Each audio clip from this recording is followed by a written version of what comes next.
Pemirsa, Anda masih menyaksikan Berita Lampung. Dan bagi Anda yang baru saja bergabung, berikut berita pilihan hari ini.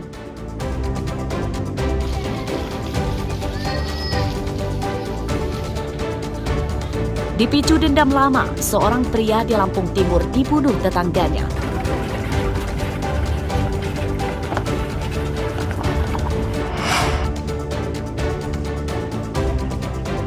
Nih, yang dinyatakan sekarang di Sambulan nih, mobil terpuruk. Sebuah mobil terperosok di jalan rusak dan berlumpur di tulang pawang. Kilometer atau 5 kilometer itu sampai sana.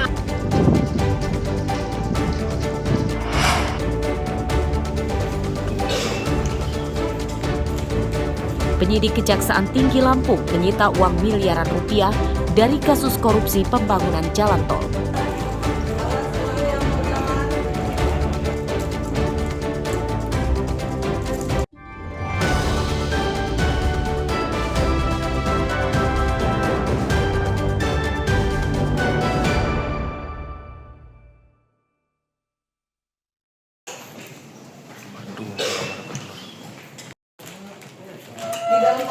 Tim penyidik Kejaksaan Tinggi Lampung Rabu sore menyita barang bukti uang sebanyak 1,6 miliar rupiah dari pengusutan kasus korupsi pembangunan jalan tol ruas terpeka atau terbanggi besar Pematang Panggang Kayu Agung.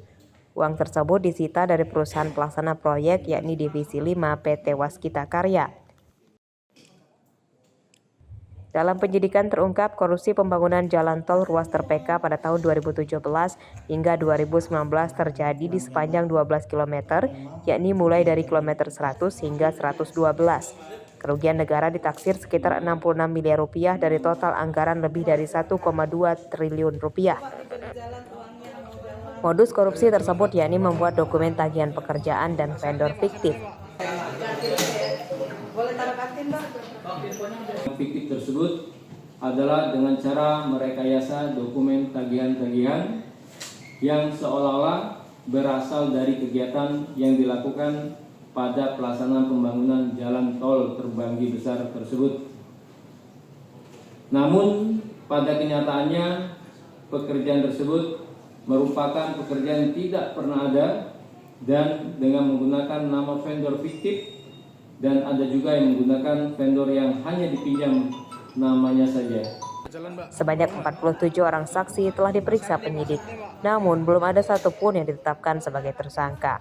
Penyidikan kasus tersebut terus dikembangkan untuk memburu tersangkanya serta uang kerugian negara. Jeffrey Arifin melaporkan dari Bandar Lampung.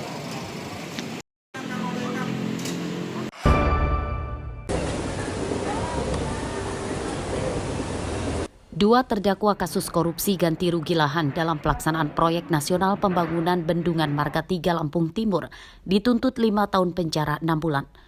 Kedua terdakwa yakni Oktatiwi Prayatna, seorang PNS Dinas Pertanian Lampung Timur, dan satu lagi Alin Setiawan, Kepala Desa Trimulyo, Lampung Timur.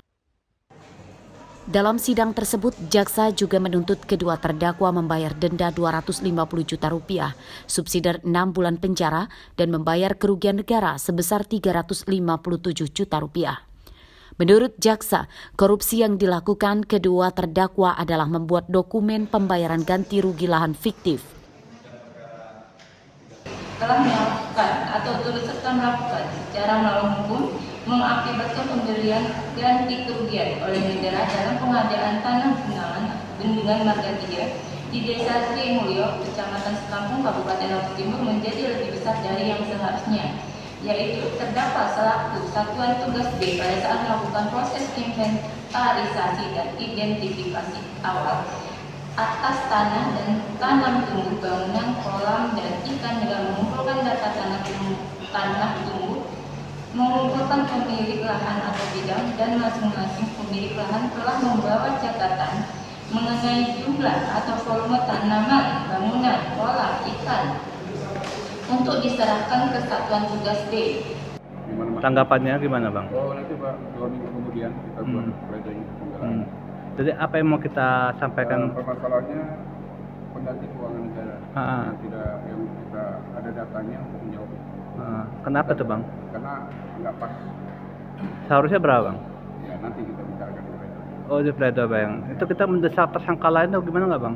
Ya nanti kita di Pleno pun akan kita buka bahwa ada tersangka lain yang kita buka. Ya harus diungkap bang ya.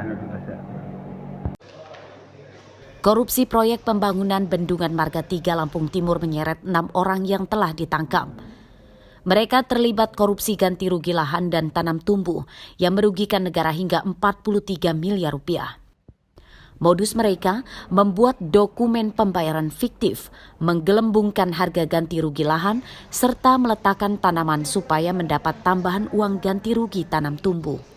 Arsadi Saputra melaporkan dari Bandar Lampung.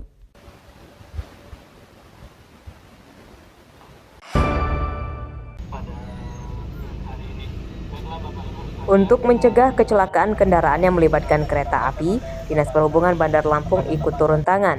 Dinas Perhubungan menugaskan 2 orang di setiap pos perlintasan kereta api. Mereka bekerja membantu petugas kereta di pintu perlintasan.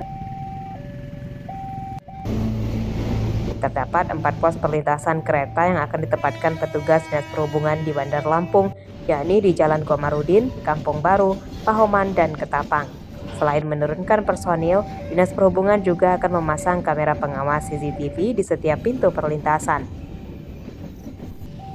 Berdasarkan data PT Kereta Api Indonesia Divisi Regional 4 Tanjung Karang, kecelakaan kendaraan yang melibatkan kereta api pada tahun ini periode bulan Januari hingga Maret atau selama 3 bulan sebanyak 9 kejadian. Kecelakaan menyebabkan 2 orang tewas, 1 luka berat, dan 2 luka ringan. Jadi alhamdulillah Ibu Wali Kota sudah memberikan dana ya, udah masuk di DPA resmi kita 100 juta ya untuk perawatan. Jadi di antara 4 pos ini ada 2 pos yang memang aset kota dan 2 aset dari kementerian. Nah, jadi yang bisa kita lakukan perawatan adalah yang 2 ini untuk perawatan posnya.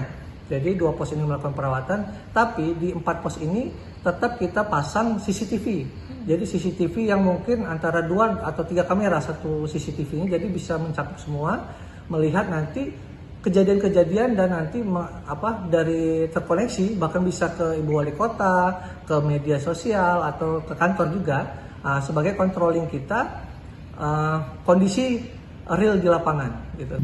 Menurut petugas, kehati-hatian sangat diperlukan karena korban kecelakaan yang melanggar aturan di perlintasan kereta api tidak akan mendapat santunan dari PT KAI.